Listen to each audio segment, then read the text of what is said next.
Ați putea crede că ne aflăm în delta Dunării, dar nu suntem atât de departe. Ne aflăm la 25 de km de Iași, în Larga Jijia, unde se regăsește delta Moldovei.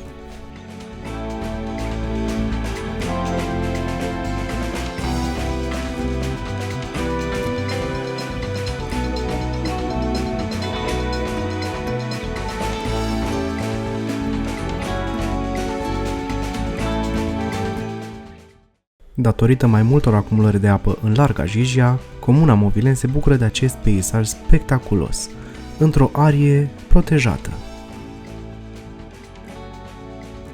Aici este și singurul loc unde veți găsi o specie de lopătari, în afară de delta Dunării, desigur.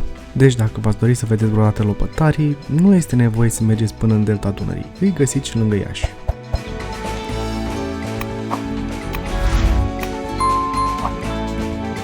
Totuși, chiar și în delta Moldovei puteți observa efectele secetii din zona Moldovei în ultimii ani.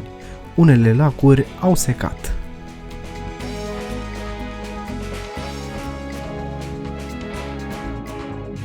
În această zonă, în ultimii 40 de ani și-au găsit adăpostul peste 20.000 de specii de păsări și alte animale.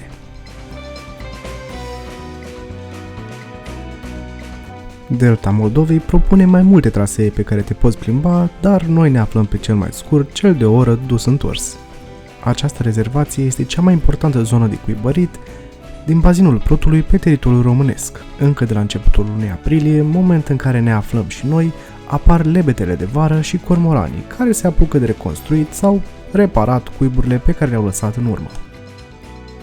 Iar pentru cei ce vor să facă mișcare, dar nu au timp să iasă în natură, le aduc aminte că partenerii noștri la SX le oferă 10% reducere cu codul stația dezorientării 10. Traseul se aseamănă cu unul din delta, nefiind unul tocmai amenajat, după cum puteți observa, însă este unul extrem de spectaculos dacă privești în jurul tău.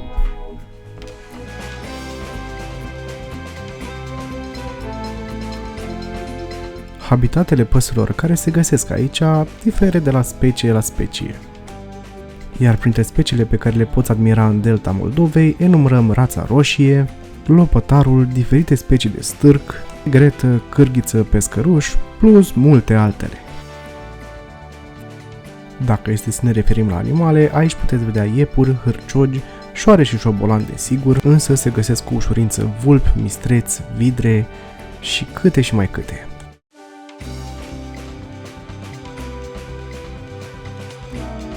Pe lângă traseele care se pot face în această zonă, toți vă puteți relaxa în foarte multe moduri aici în delta Moldovei.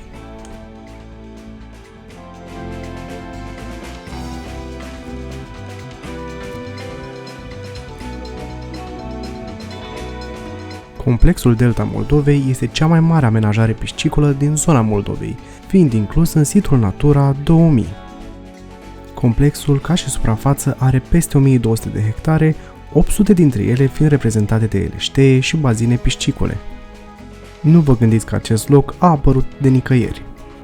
Între secolele 14 și 19 existau în această zonă deja câteva iazuri cu scopul de piscicultură. Piscicultură, dar și pentru a pune în mișcare morile aferente fiecărui iaz.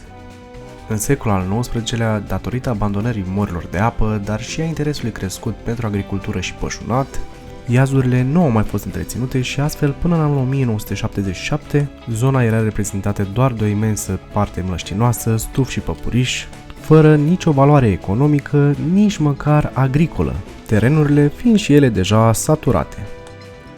Moment în care autoritățile de la acea vreme au decis ca aceasta să fie amenajată pentru a reduce impactul provocat de inundațiile pe care le provoca râul Jijia, dar totodată și pentru a-i reda funcția productivă. Așa a apărut complexul Delta Moldovei. Și să nu uit, partenerii noștri de la Mobilfox vă oferă 20% reducere la orice produse de pe site, chiar și cele reduse cu codul stația dezorientării.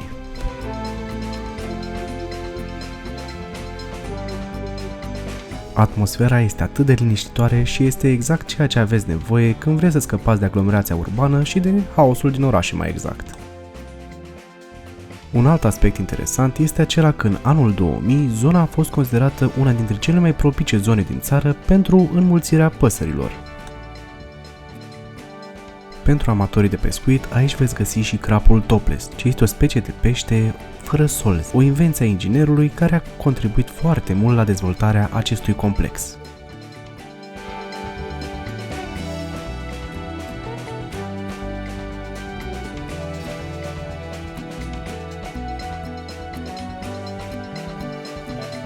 După cum v-am spus, în delta Moldovei trăiește și singura specie de lopătari din România, în afară de cea din delta Dunării. În același timp, aici regăsim și una dintre cele mai mari specii de stârși de România, dar și o specie de clocitoare foarte rară la noi în țară, gușa vânătă.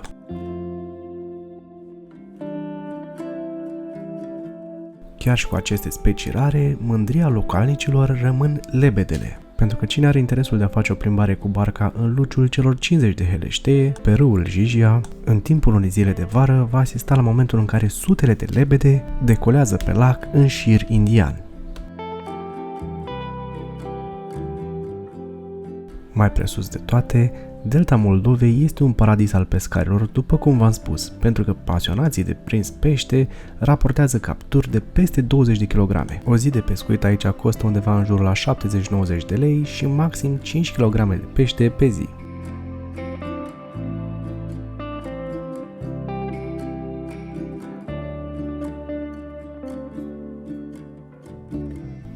Pentru cei ce nu sunt pasionați totuși de pescuit, există o variantă și pentru voi. Complexul dispune de spații de joacă, teren de fotbal, bărci, caiac, canoe, dar și de spații de cazare și un restaurant la care veți vedea imediat cum arată mâncarea și ce prețuri au acolo.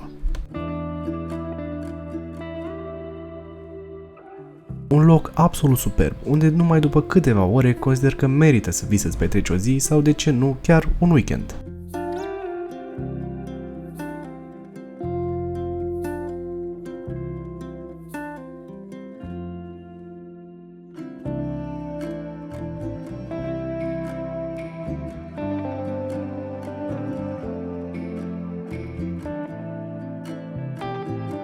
În mica noastră escapadă ne-a prins și ploaia și foamea ne lovise din plin, așa că am profitat de ocazie și am mers la restaurantul complexului pentru a degusta unele dintre preparate. Restaurantul arată chiar drăguț, iar prețurile sunt destul de normale. Meniul este specific pescăresc, unde veți găsi o grămadă de preparate gustoase. Noi am comandat o salată de icre, un păstrăv prăjit cu mămăliguță și mușdei și un burger de pește. Toate acestea au costat undeva în jurul la 120 de lei, la care mai se adaugă și 2 sucuri.